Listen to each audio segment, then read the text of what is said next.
Hello tout le monde, on se retrouve aujourd'hui pour un nouveau crash test produit et je suis un peu à la ramasse.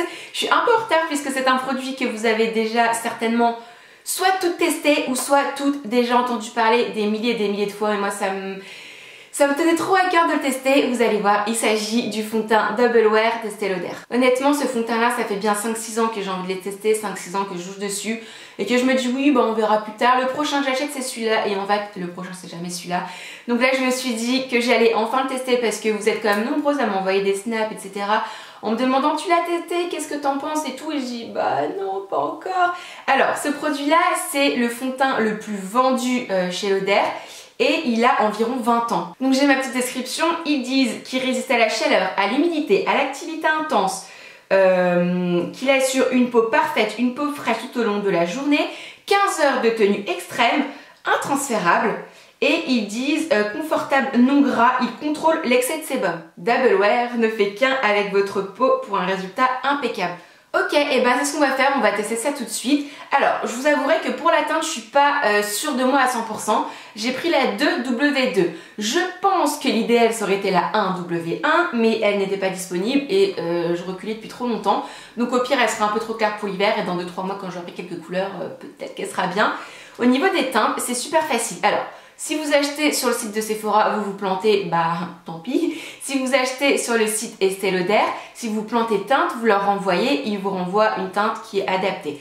Alors au niveau de la teinte de W2, déjà W, c'est pour le warm, donc c'est pour le doré, parce que moi il me faut des teintes un petit peu jaunes, un petit peu dorées, même si j'ai un teint clair, parce qu'autrement j'ai pas mal de rougeur, et si je mets des teintes neutres ou des teintes rosées, du rose sur du rouge, ça fait ressortir encore plus. Ensuite, le numéro 2, c'est l'intensité en fait de la couleur, donc moi j'ai 2.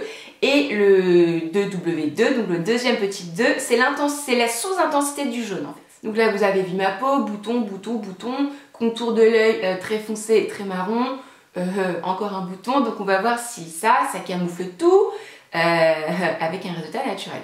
Donc voilà comment se présente le fond de teint. Alors un petit peu à l'ancienne, j'ai envie de dire, le truc à 20 ans. Donc on n'a pas de flacon pompe, on n'a pas tout ça. Apparemment les petites pompes de MAC vont dessus. Bah moi je vous avouerai que j'en ai pas. Donc ce que je vais faire, c'est que je vais en mettre directement un petit peu sur mon Beauty Blender. Je vais essayer de pas en faire trop couler. Alors je sais pas trop comment le doser, donc ce que je vais faire c'est qu'on va y aller mollo. On va en mettre encore un petit peu je pense. Bon, pour l'instant on va y aller comme ça. Alors moi je viens l'estomper au... la couleur elle est un peu jaune, hein, elle est un peu foncée.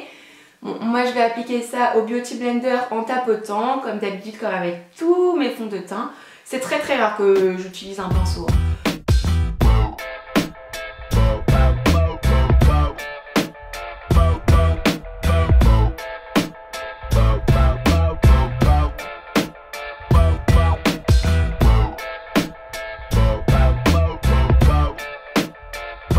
Donc ça y est, j'ai fait entièrement mon teint. Alors ce que je vais faire, c'est que je vais vous faire un avant-après. Rappelez-vous de tous mes petits boutons, j'ai envie de dire, ils sont franchement très bien camouflés. Mon contour de l'œil qui était très marron, très foncé, pareil, j'hésite même à mettre de lentilles, je vous avouerai. Je pense franchement que je ne vais pas en mettre parce que ça sert à rien. Là, mes cernes sont déjà bien comme ça. Donc je pense que j'ai pas besoin de rajouter de la matière. Première impression à chaud, un petit peu comme ça, j'aime beaucoup le résultat. On a un teint qui est honnêtement 100% mat, mais pas trop non plus. Je veux dire, j'ai pas un teint qui est plâtré, j'ai pas un teint hyper épais. Je le sens pas du tout, je le sens pas du tout sur ma peau. La couvrance est parfaite. Honnêtement, on a une très bonne couvrance. Maintenant, encore une fois, je me retrouve pas avec un effet masque. C'est pas épais sur le visage. Au niveau de la couleur, elle est un poil trop foncée, mais je vais terminer de me maquiller après, donc peut-être que je vais réussir à équilibrer un petit peu tout ça. Au niveau du toucher, il y a des endroits où c'est encore un tout petit peu humide, un petit peu collant, et certains endroits où ça devient un petit peu sec. Donc là, on est sur un toucher un petit peu soyeux, un petit peu velouté. Ce que je vais faire, c'est que je vais terminer de me maquiller, je vous retrouve juste après. Et me revoilà complètement maquillée. Alors, déjà, ce que j'ai fait, je n'ai pas poudré du tout. La seule poudre que j'ai mis, c'est du blush au niveau des joues.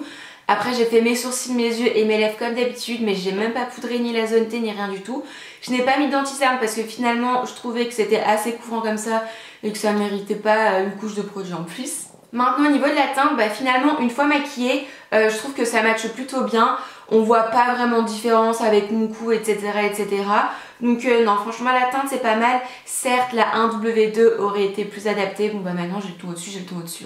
Donc là le fond de teint a séché, il est très velouté en fait, ouais. Il a un côté assez velouté, très très soyeux. Comme je vous le disais tout à l'heure, j'ai un teint qui est mat, mais qui est pas mat plâtré, qui est pas mat très lourd en fait. Alors c'est sûr on n'est pas sur un fond de teint glowy, alors là clairement on n'est pas sur un fond de teint lumineux, mais on n'est pas non plus sur un fond de teint mat qui plombe le teint.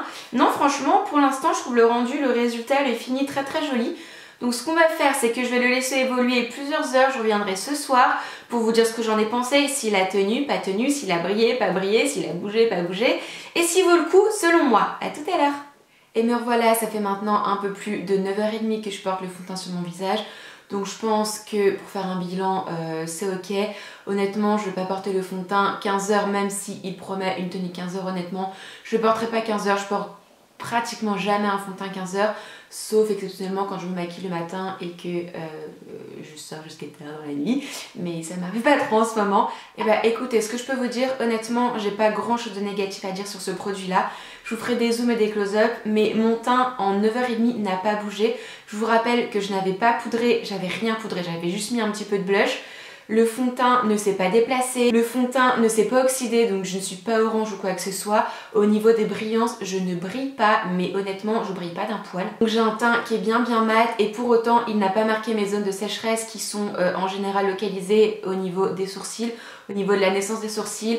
J'en ai de temps en temps au niveau des ailes du nez, là pour le coup, pas du tout. Au niveau de la peau, du ressenti, tout ça, je vous disais ce matin que je le sentais pas du tout sur ma peau. En effet, c'est toujours le cas.